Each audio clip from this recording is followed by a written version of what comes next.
Churches should stay out of politics. I don't come to church to hear that kind of thing.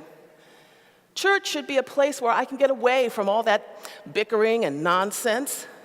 Besides, isn't it illegal for churches to get involved in political activity? What about the separation of church and state? I hear this all the time, usually from my secular friends whose idea of church has been distorted by fundamentalists and televangelist megachurches who get the lion's share of media coverage. So whenever I hear that, I push back hard. I vigorously defend political involvement by churches and people of faith, because people of faith and clergy and churches have participated in every inclusive justice movement in this country since before the founding of this country. In the 1600s, Anglican minister Morgan Godwin preached that enslaved men and women were equal before God, and that was radical for its time. In the 1700s, the patriot pastors risked arrest by refusing to swear loyalty to the king as they preached revolution in underground house churches. In the 1800s, Union churches fought to preserve the unity of our denomination by refusing to accept that the breakaway diocese in the Confederacy had actually broken away. And all of them did eventually come home. In the 1900s, liberal clergy and laity were among the most passionate voices advocating equal rights for women and people of color. And in this century, progressive Christians are at the forefront of making the argument for marriage equality and equal access to public accommodations for trans people. In spite of this history, all the secular people I know argue vehemently churches should stay out of politics.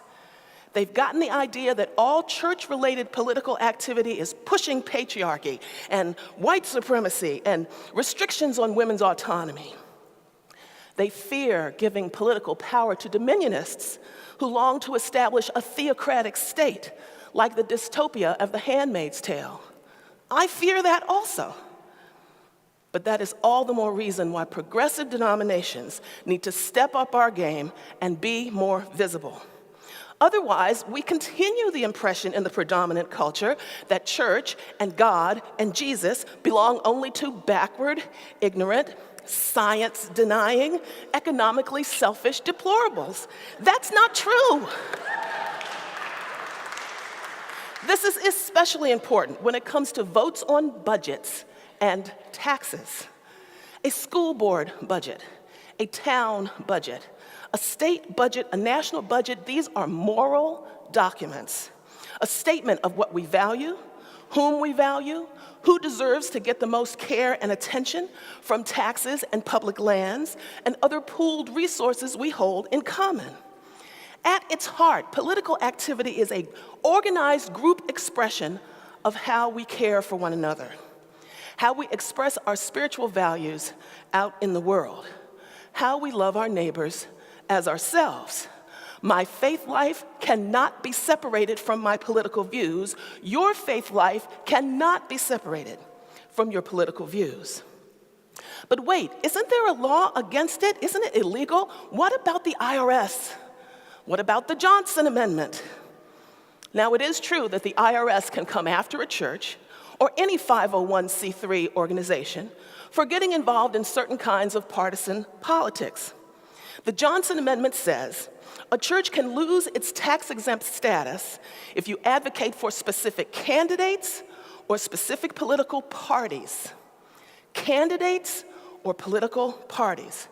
The Johnson Amendment was proposed in the summer of 1954 by the youngest ever Senate minority leader, Lyndon Baines Johnson.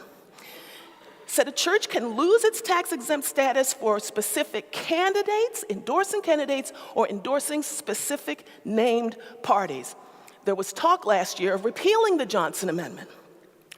The confused man in the Oval Office actually thinks he did repeal it. He signed an executive order about it, and according to him, preachers and ministers and rabbis and whoever it may be, you couldn't speak politically before, and now you can. Well, of course, that's not true. You could speak politically in church before, even in the pulpit. What the executive order did was told the Treasury Department to be more lenient in enforcing the law when they were already barely enforcing it. The Johnson Amendment never discouraged conservative churches from walking right up to the line and dancing on it, and sometimes deliberately crossing it to make their point. Because when your deepest values of your life are at stake, sometimes that's what you do. Now, I'm not suggesting that any of your churches should break the law. The call to civil disobedience is a lecture for another day. But even though churches can't talk about parties or candidates, the good news is there's a lot you can do without naming specific parties or candidates. So here are some of the ways that churches can be and should be actively and legally involved in political activity. To start at the very beginning, voter registration is nonpartisan. Have voter registration information available at your church. If you're located in an area with good foot traffic, you can have a table on a nearby street corner or some other public area near your church. Encouraging people to register, reminding people to vote is a nonpartisan activity and completely legal. Put announcements in your Sunday bulletin and on your bulletin boards about the deadlines to register for the primary, the deadline to register for the general election, Wednesday, October 17th.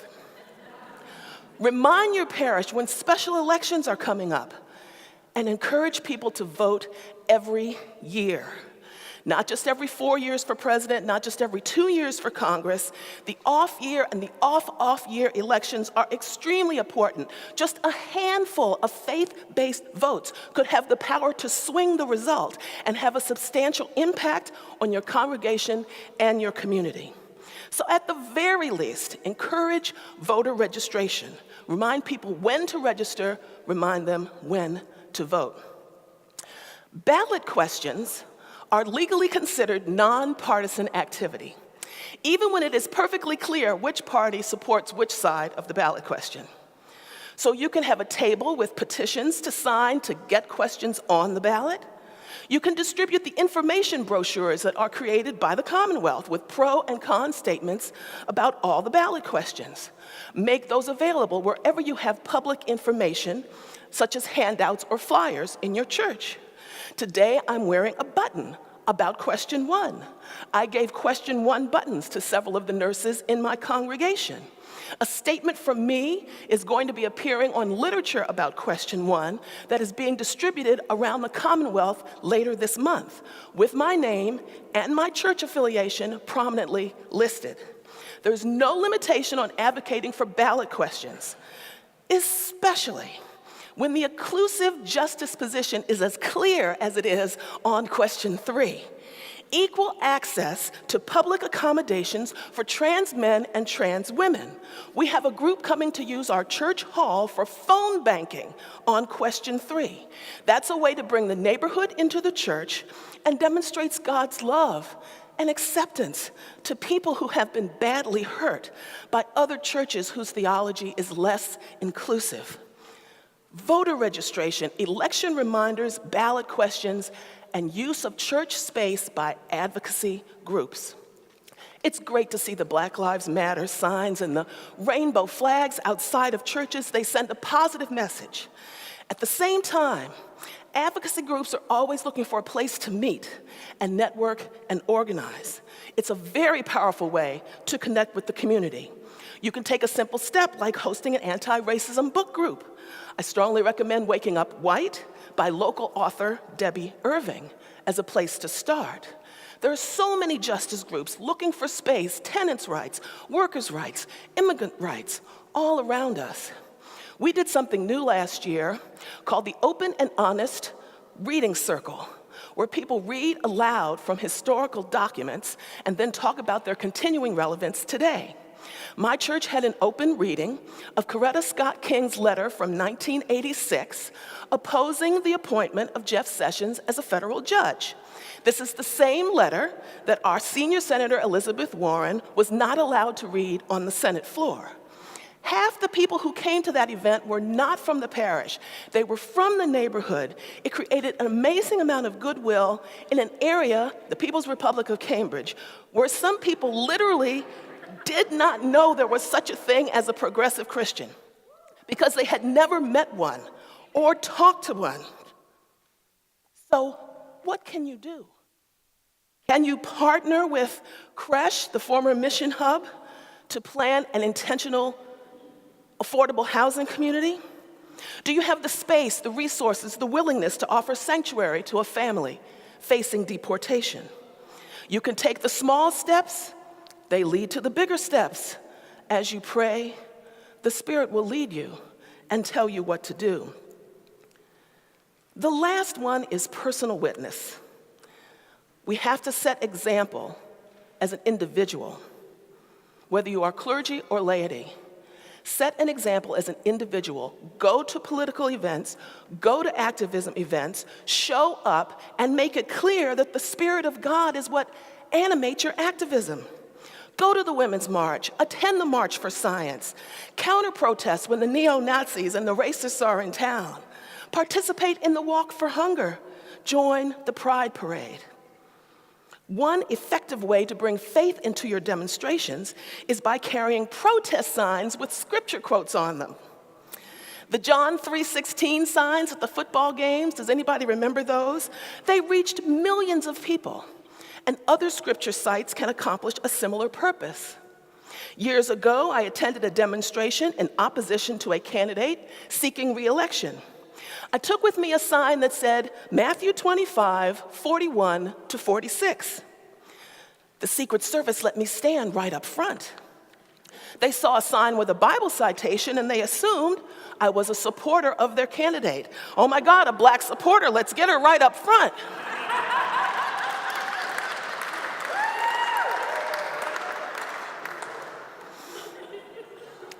I was not a supporter. And my sign said that I was not a supporter because Matthew 25:41-46 says, I was hungry and you did not feed me. I was thirsty and you gave me nothing to drink. I was a stranger and you didn't invite me in. I was naked and you did not clothe me. I was sick and in prison and you did not look after me. And truly I tell you, whatever you did not do for the least of these, you did not do for me. That was the sign I waved in that candidate's face. And I hope he saw it. And I hope that others who saw it knew what it meant. I was part of a group of 16 clergy and moral leaders who were arrested last spring during a sit-in at the Massachusetts State House, protesting in favor of economic justice in my clericals and stole as part of the Poor People's Campaign, carrying my Isaiah 10:1-3 sign. Woe to you who create unjust laws, who deprive the poor of their rights and withhold justice from the oppressed. We have to get out there with our message of justice and love, because if we don't do this, if we stay home, we concede the field to the dividers and the haters. They become the only religious people who are seen and heard. And on the subject of personal witness, there's such an importance in preaching. Clergy preaching, lay preaching, even the conversations you have with friends and neighbors. Political preaching is very delicate. But again, when you're in the church, so long as you don't mention a specific political party or mention an individual candidate, it is perfectly legal. And there are many ways to preach about political issues where everyone knows what you are talking about, even if you never say it straight out. I've done that a lot in the last year. When our conservative brothers preach about the state forcing women to stay pregnant against their will, they never say what party they belong to, and they don't have to, because everyone knows what party advocates that. When I preach about how Scripture says, welcome the stranger, and the foreigner among you must be treated as your native born, I don't have to say which party, because everyone knows which party is advocating that. Now, if all you want to do is go along and get along, saying nothing may seem like the best option, but churches don't help anyone by pretending to be neutral. People are hurting right now. This is a matter of pastoral care and pastoral sensitivity. People are full of stress about the situation in the country and the world. They are looking for guidance. It is so much bigger than left versus right. As Reverend Barber says, it's about right versus wrong. We are in a time of crisis. What is your church doing? Where does your church stand? This is important. There are churches today who still feel shame that people were taken off to concentration camps while they said and did nothing. There are churches today who still feel shame that people were beaten and fire-hosed and jailed and killed during the civil rights movement while they said and did nothing. If you ever wonder what you would have done if you had been alive during some of these decisive moments in history, when rights were challenged, injustice was rampant, and lives were on the line, look at what you're doing now. What are you doing right now?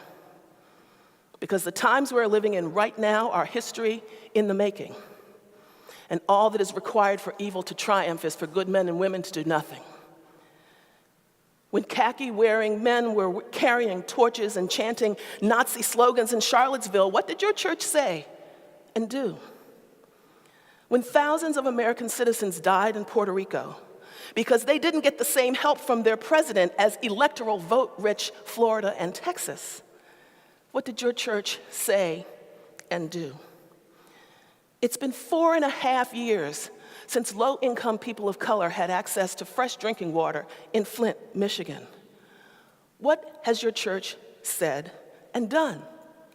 Crying children were pulled from the arms of their crying mothers using deceit and deception and taken to detention centers hundreds of miles away, kidnapped by the state. Still separated months later in defiance of federal court order. What does your church say and do? The polar ice is melting. Severe weather is affecting people all over the globe. What will we say and do?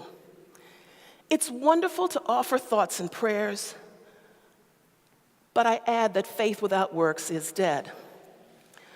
Churches cannot stay out of political involvement because politics is a reflection of how we treat each other. It is a common agreement of how we're going to treat one another. We are all already politically involved. Jesus, our friend, our brother, he's being misquoted and misused. Who will defend him? Who will preach what he really said and what he really stands for? The voices with the most media attention are preaching hate and cruelty. Who among us will stand up for the gospel of inclusion, the gospel of salvation, the gospel of forgiveness, the gospel of love? You will. Your church will. Your clergy will. You will be the ones to stand up. We'll preach hope and strength and get through this together. Because in these challenging times, progressive people of faith need to be more visible than ever before and show that we follow in the footsteps of the Holy One whose message embraces everybody. It is our responsibility to model a more accurate impression of who Jesus Christ really is and which Christians are more closely obeying the new commandment to love one another. Politics is just one way that we work alongside people in our neighborhoods, in our towns, and our commonwealth. Political activity makes the gospel come alive in parishes, cities, and in our country. We who wear the label Christian have no choice. Churches have a right, if not an obligation, to use every resource available to us, including political activism, to advance holy values, care for the lost and least, love God by loving our neighbor, and do everything we can to create the beloved community.